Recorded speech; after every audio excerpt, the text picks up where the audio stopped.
I'm Jono from Sunshine Coast Organic Meats. We're filming up here today at the beautiful Falls Farm at Mapleton. I'm here with George Francisco, award-winning chef, and Mr. Voodoo Bacon. So George, we've had the opportunity for you to showcase some of your fantastic rubs and bacons today. How have you found the day so far? Oh, it's been really fun. It's been great walking around the farm and seeing the amazing produce that they're growing here, and working with barbecue and some of the meats. It's been really fun.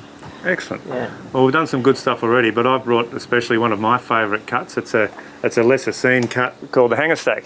Now, you've cooked with this before, haven't you, George? Yeah, I have. It's really pretty rare cut of meat, and I was really surprised when you said it's one of your favorite cuts of meat.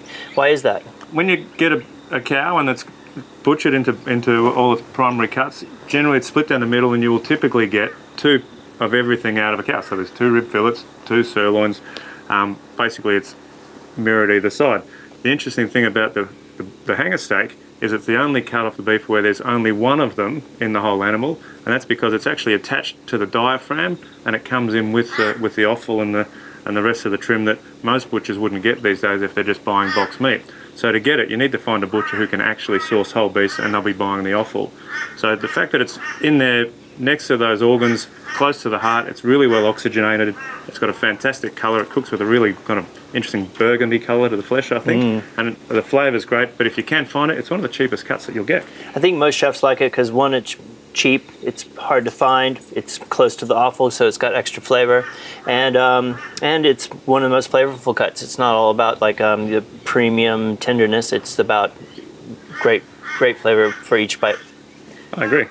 So I'm going to trim this up. There's a little trick to trimming it because there's a bit of sinew that runs down the middle, so you have to kind of cut it into two pieces. So I'm just going to kind of like filleting a fish a little bit.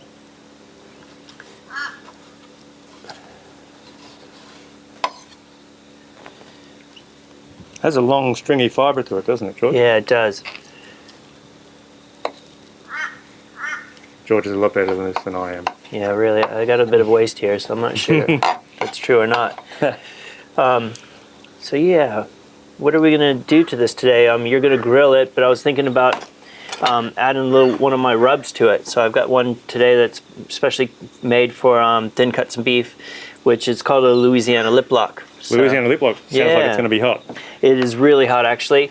It's also called a sweet beef rub because it's got a bit of brown sugar in it, so it kind of plays that kind of spicy, sweet kind of notes. So it's really, if you really love spice, you go hard and it'll just light you up. And if you're just a little sensitive to spice, you can go really light, and it's just like maybe adding black pepper to something. It's just a really accented flavor. Just sprinkle a little bit on the top. And I just use this instead of black pepper, but I'd still use salt because there's no salt in any of the rubs. And while I grill this up, you're going to knock up something else to go on top of this, am I right? Yeah, I was thinking, well, what's really good with cuts of meat like this is a salsa verde or chimichurri, so I thought I'd come up with something like based upon flavors that are found around the farm.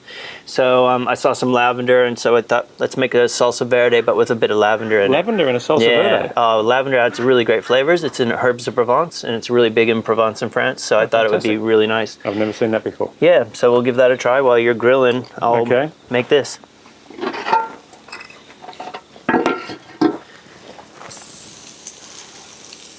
Now these are pretty thin cuts, they're going to cook pretty quick. Yeah, they should. We want them medium rare today, you think? Yeah, I think medium rare, yeah. So I'll start with a little bit of garlic. So tell me, George, what's the difference between chimichurri and a salsa verde?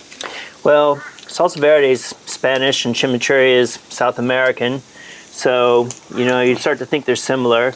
I found the biggest difference really is there's a lot of oregano in chimichurri, and I don't put any oregano in my salsa verde. So I think that's one of the biggest difference. Also, there tends to be a lot of vinegar in chimichurris, and I usually use lemon juice in salsa verde. So I just add a garlic clove to the mortar and pestle and a little bit of salt. The salt kind of gives it a little bit of grit to grind with, so it grinds better.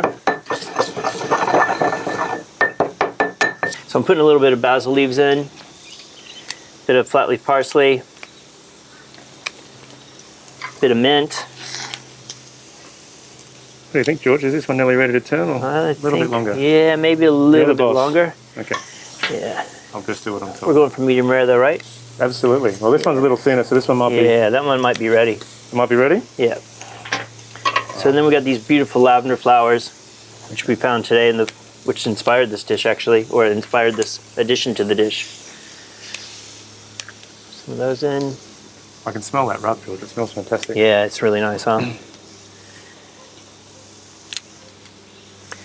So grind that up a bit.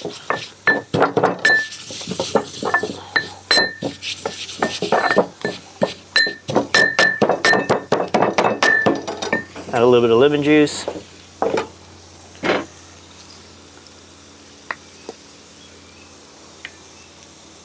A little bit of oil. A little bit of capers. I love capers. They're one of my favourite Yeah, things. me too.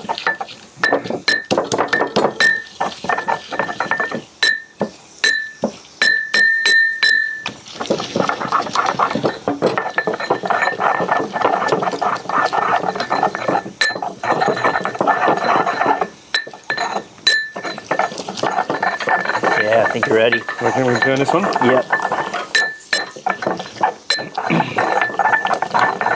Yeah, I think that other one's nearly ready to come off. We've got something to put it on. Do you think, should I take this one off already? Yeah, I think that one's ready, I think that definitely. one's ready. A little bit more oil in here.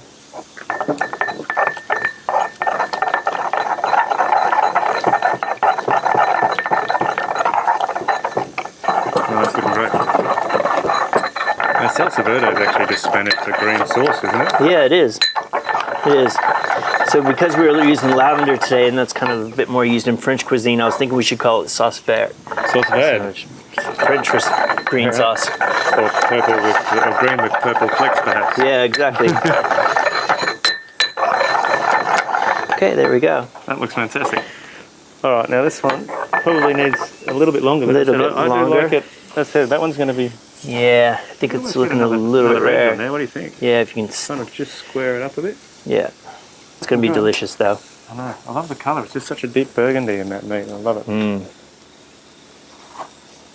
Should we let it rest a minute? Absolutely. What do you think the optimal time to let a bit of steak rest is? I think the easy one for everybody to remember is about the same amount of time as it took to cook.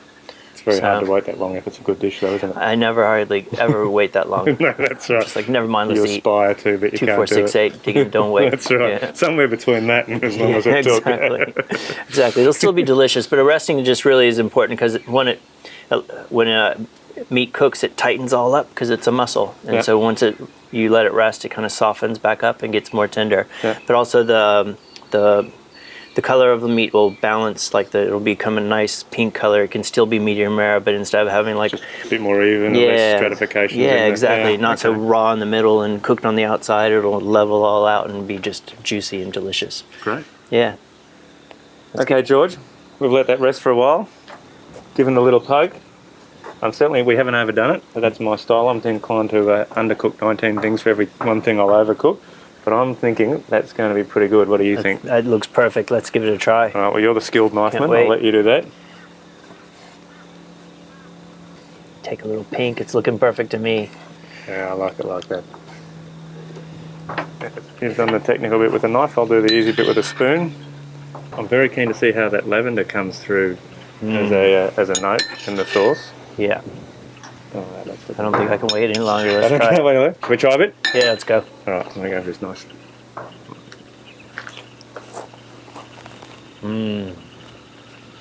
Wow, that's fantastic. Really good. That's really amazing. I think your saucing was amazing. Well, that's all on the wrist, obviously, but I think that rub was exceptional. That's really kind of carrying through at the back there. Yeah. It's not too hot. We probably could have gone a bit heavier if it was just cooking for you and me, but That's right. other people probably want to try this. Yeah. And that heat's actually still picking up a bit, not too. Yeah. And there is just that hint of the lavender coming through in the green sauce. It's I think amazing. it all accents each other really well, and the steak is so good. Yeah. It really is. I think you're going to be hoping the cows have 2 of those in the future because people are going to want them. Well, I hope people do want them. And this cut is literally one of the cheapest cuts you can find, if you can find it, and the flavour's fantastic. Yeah.